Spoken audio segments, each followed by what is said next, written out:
Guys, good afternoon again. This is Dong. How is everybody? I hope everybody's doing fine despite of the pandemic we're experiencing right now. But today we'll be discussing this very iconic camera, the Asahi Pentac 67. It's a medium format camera, so we'll go into the details of this camera as we go along. Okay, we'll be discussing this right now, guys. Okay.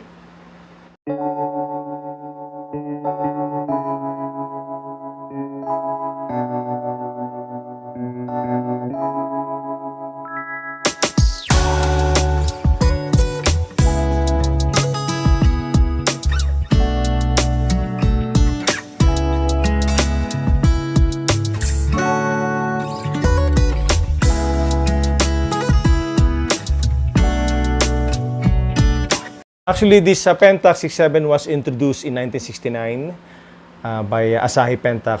This is made in Japan, and this one was discontinued in 2009.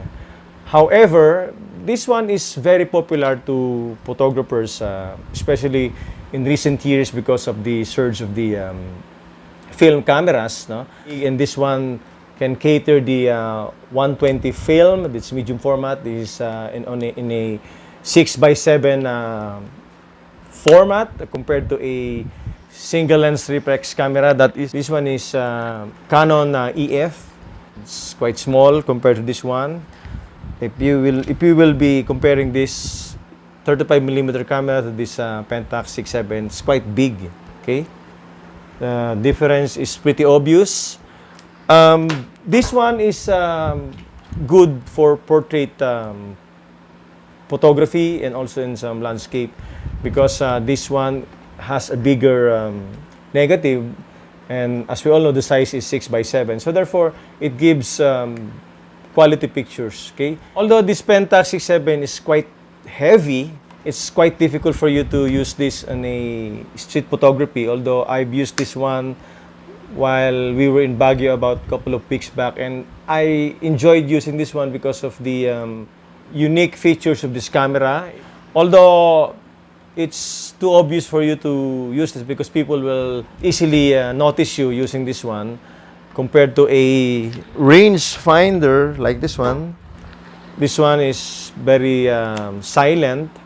No one will notice you using this one because it does not have loud shutter sound.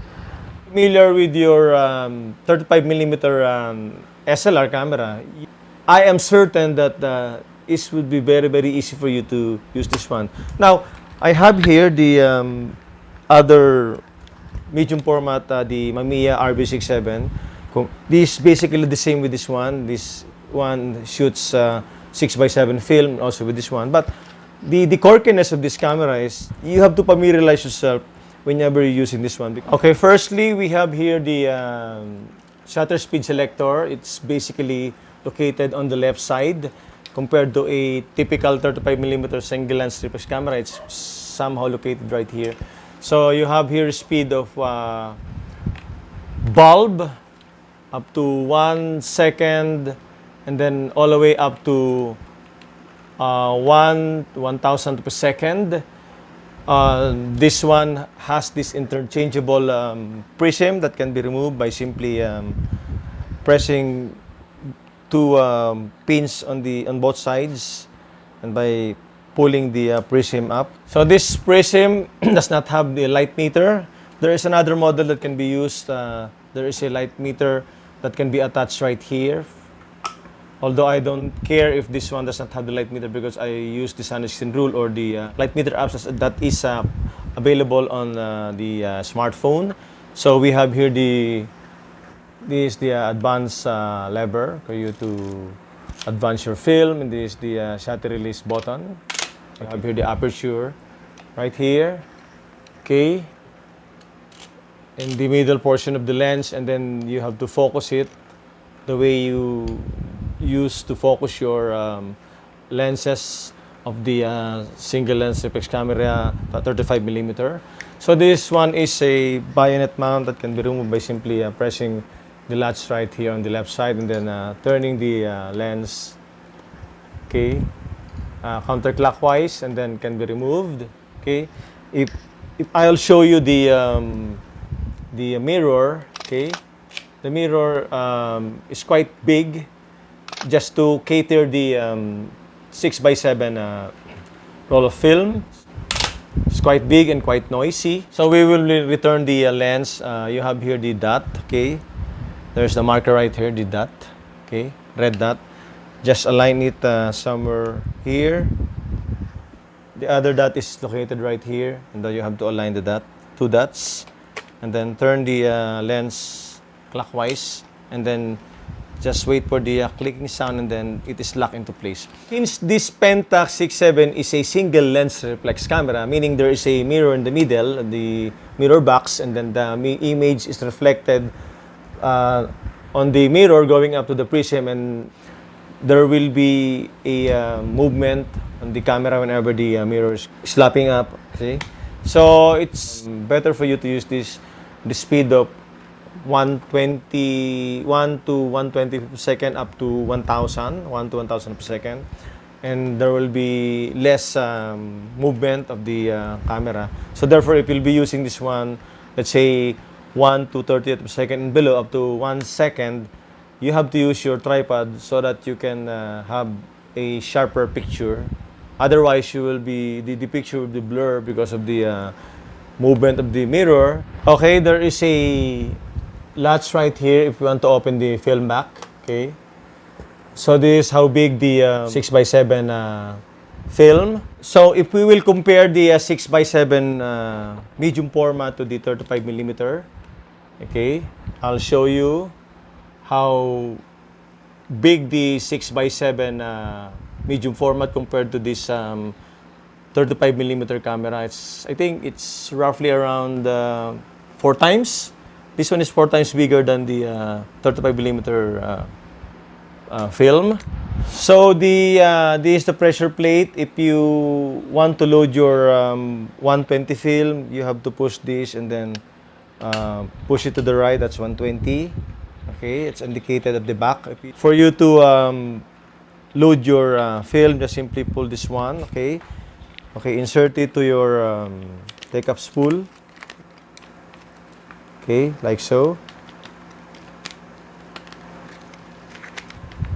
And then wind your advance lever.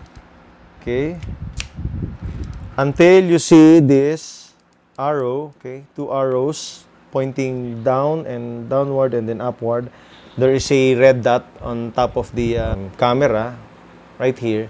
You can now close your film back, and then you have to advance your advance lever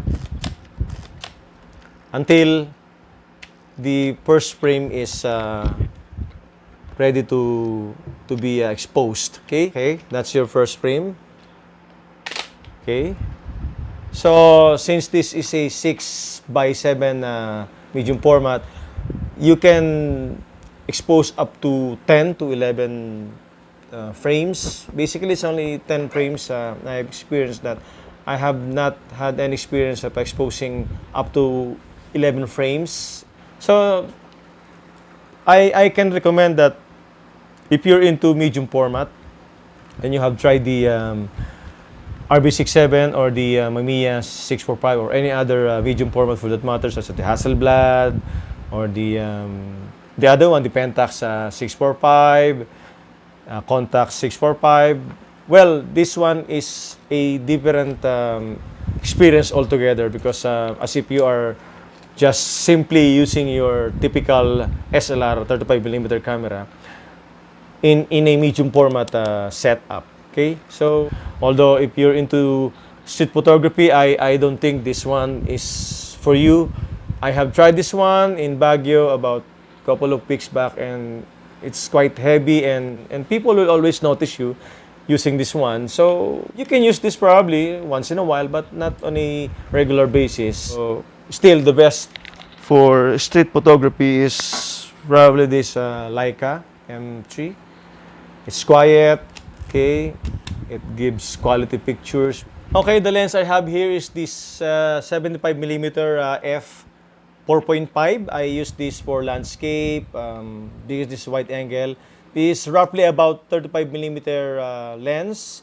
If you're using the single lens reflex camera, 35mm or the 135. Okay, so I have here another lens. This one is the Takumar 150mm f 2.8, which I use for portraiture. This one will give you outstanding bokeh effect, no? The blurry background. I'll show you some of the pictures that I have taken using this Pentac 6.7. So I hope you'll enjoy the video. Thank you.